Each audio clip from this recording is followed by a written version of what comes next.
Good morning, all. It is Tuesday. It is the 2nd of September. Our reading is from 2 Corinthians 12:9. But he said to me, my grace is sufficient for you, for my power is made perfect in weakness. So then I'll boast more gladly about my weaknesses, so that the power of Christ may reside in me. This is Paul really talking about humility. Now, just for a background reminder, Paul had asked God 3 times to remove some kind of a physical problem from him. We don't know for sure what that was, although some speculate it was an eye issue tied to his blindness when Christ first called him on the road. But whatever the case, he was told no, because God said this is the way to keep you humble.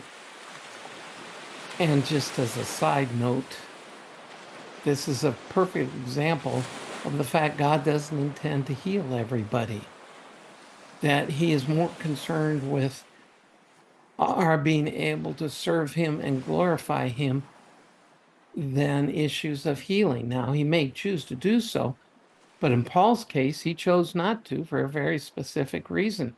And Paul goes on in this passage to give us the reason, because he can boast in the fact that he's not able to accomplish anything outside of doing so in dependency on God in the Holy Spirit.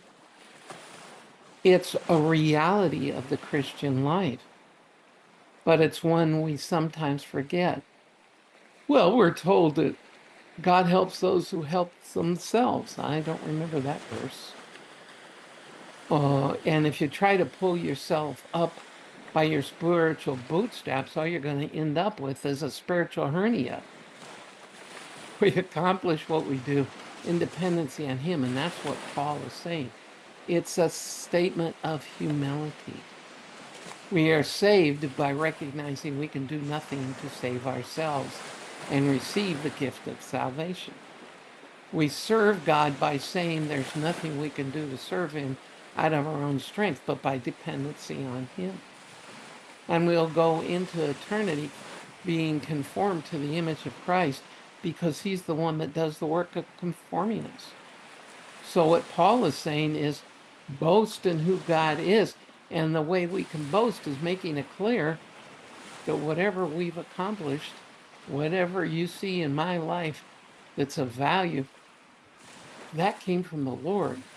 And yes, when somebody says to you, well, that was really good, you did a really good thing, be careful about falling into false piety and say, well, it wasn't me, it was God. Just say thank you, and then as the Lord leads, use it as an opportunity to talk about the blessing of God in your life. But if Paul can say, I glory in my weakness because it glorifies God, then we need to remember that it's about him, it's not about us.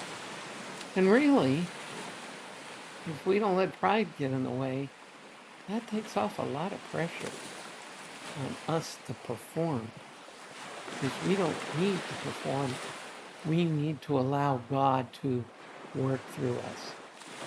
So have a successful day in dependency on him.